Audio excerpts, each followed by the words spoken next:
SteamWorld es una marca ya clásica dentro del panorama indie, pero últimamente su relevancia se ha visto opacada por juegos más recientes en el mismo sector, y sus últimas ideas originales no le han ayudado demasiado a cambiar esta imagen. Quest fue un RPG de gran calidad, pero pasó algo desapercibido. Build tuvo una recepción mixta y su último gran proyecto, Headhunter, ha sido pausado y retrasado de forma indefinida, lo que no da muy buena impresión del futuro de la saga. Es por esto que el anuncio de este SteamWorld Heist 2 puede ser una buena oportunidad para bajar anclas e iterar sobre un concepto familiar y muy querido, así como ocurrió con la secuela de SteamWorld Dig. Pero en este caso, ¿estarán los Steambots a la altura de un nuevo atraco en alta mar? Nuestra historia comienza en una tierra a la deriva en el espacio, cubierta casi enteramente de agua, conocida como el Gran Mar, donde a raíz de la contaminación del líquido elemento, surgen varias facciones como la Marina Real que acaparan el agua limpia restante, forzando sus condiciones para comerciar con ella a los robots a vapor. En esto aparece nuestro protagonista, Quincy Lewey, el hijo de una antigua heroína que tras perder su submarino, su tripulación y su propio brazo a manos de la mencionada marina, busca revancha de los militares robándoles sus recursos en su propia cara, lo que además le hará ganarse una reputación en el gran mar y con suerte resolver el misterio de la contaminación del agua, pero para hacer todo eso debe recuperar lo que le pertenece como capitán de una banda de piratas. SteamWorld Heist 2 continúa a pies juntillas la original fórmula del primer juego y que explicamos con más detalle en su correspondiente análisis pineado en la tarjeta superior. En pocas palabras, esto es un RPG táctico en vista lateral donde controlamos a piratas mecanizados en misiones de atraco por turnos contra otros robots, siendo nuestro trabajo no solo ubicarnos bien en cada tiroteo, sino saber apuntar nuestras armas, contando con que las balas rebotan en las paredes y pueden alcanzar a enemigos muy resguardados.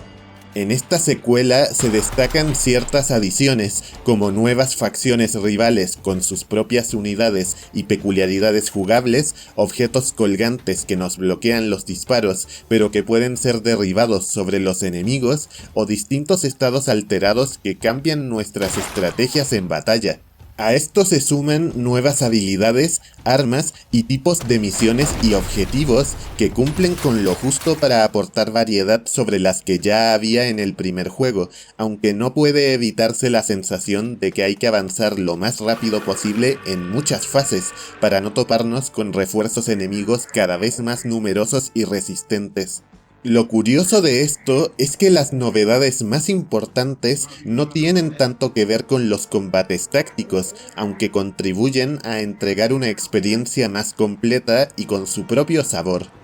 El primero de estos cambios es un énfasis mayor en la exploración, ya que ahora controlamos el submarino de Lewey por el gran mar con total libertad, teniendo un mapamundi en vista aérea bastante extenso donde perdernos descubriendo posadas, misiones, recursos flotantes y zonas secretas con recompensas valiosas. Destaca la mayor cantidad de secretos que esconden estas localizaciones, existiendo más de una recompensa a la que podemos acceder solo si contamos con muchas estrellas de reputación, al conseguir ciertas mejoras para nuestro vehículo o si resolvemos sencillos puzzles integrados en los escenarios. Pero pasear por el océano no es solo agua limpia y riquezas, ya que también hay barcos y artillería enemiga que nos intentará hundir automáticamente si nos acercamos a ciertos lugares del mapa. Es por esto que también debemos armar a nuestro submarino para repeler a estos molestos marineros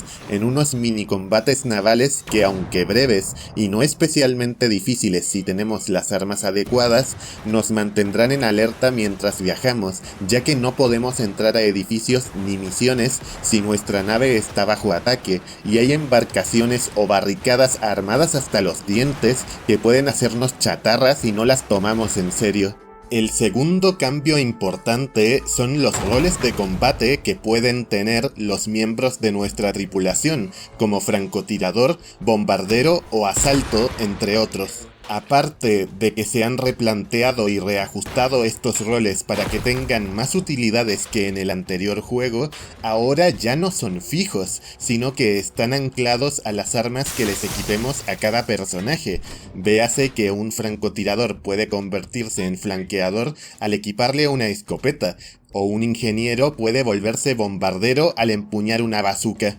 Esto da pie a un sistema de trabajos que permite personalizar mucho más a nuestros soldados, y aunque siguen ganando experiencia por misiones completadas, el nivel ganado ahora es independiente en cada trabajo, lo que permite desbloquear habilidades exclusivas en cada rol y que podemos usar de forma limitada con los demás, teniendo mucha más versatilidad y combinaciones para configurar nuestro escuadrón de atracos. También se incentiva a que cambiemos de trabajo y que no usemos siempre los mismos equipos, ya que nuestra tripulación tiene un sistema de agotamiento y si superamos una misión con ciertos personajes y objetos, estos no podrán ser usados en próximas misiones hasta que descansemos en una posada.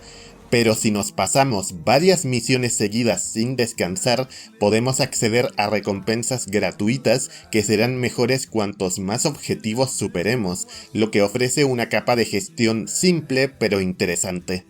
A esto hay que agregar que el inventario de armas y objetos se ha vuelto infinito, pero ahora hay más recursos que vigilar, ya que aparte del agua y la experiencia que ganamos como recompensa, tenemos acceso a fragmentos brillantes que son los que gastaremos para desbloquear todo tipo de mejoras, desde ranuras de equipo para el submarino, aumentos globales para toda la tripulación e incluso las habilidades personales de cada héroe, por lo que nos devanaremos los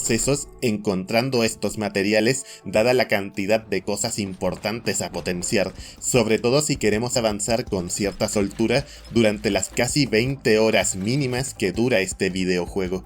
Finalmente, el tercer gran cambio jugable es un mayor enfoque en la accesibilidad. No me malentiendan, el nivel de dificultad es comparable al del primer juego, pero hay muchas menos trabas a la hora de probar estrategias y aprender a usarlas, aunque fallemos en nuestros atracos, lo que se nota en aspectos ya mentados como el inventario infinito, así como el hecho de que ahora los tutoriales son más detallados y podemos consultarlos siempre que queramos. Aparte que al contrario del primer juego, si fallamos una misión ya no perdemos ningún recurso, y de hecho ahora tenemos un número de continuaciones para volver unos turnos atrás en el tiempo. Aún más, si ganamos una misión perdiendo unidades por el camino, esas unidades también ganarán algo de experiencia, y aunque seguimos teniendo distintos niveles de dificultad configurable, ya no hay ningún beneficio o recorte de experiencia por escoger un nivel u otro. Finalmente, si nos destrozan el submarino mientras exploramos con él, volvemos al último punto de descanso y perdemos nuestro botín gratuito, pero seguimos conservando el resto de recursos intactos.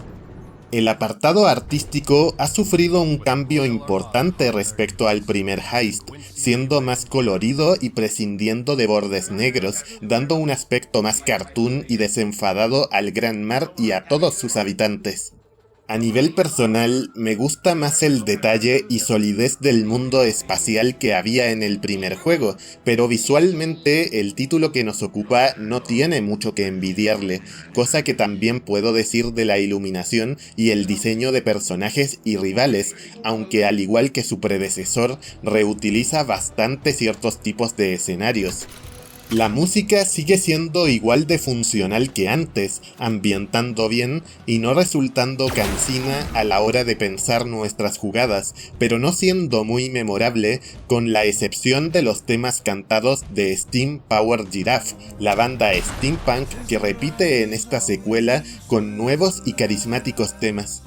Los efectos de sonido en combate siguen manteniendo el nivel y los textos están en castellano, aunque ciertas traducciones son algo cuestionables, sobre todo a la hora de entender algunas habilidades.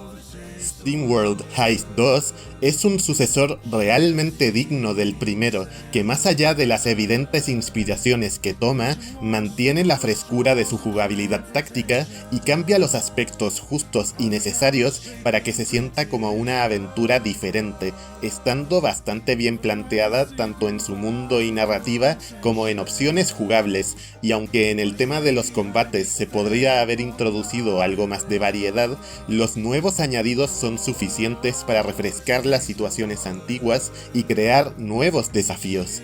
Eso sí, puede que esta renovación choque de cierta manera con el espíritu directo y sin complicaciones del juego original, por lo que te recomendamos el primer Heist si prefieres un juego igualmente táctico pero que vaya más al grano y que cuenta actualmente con la ventaja de su muy bajo precio.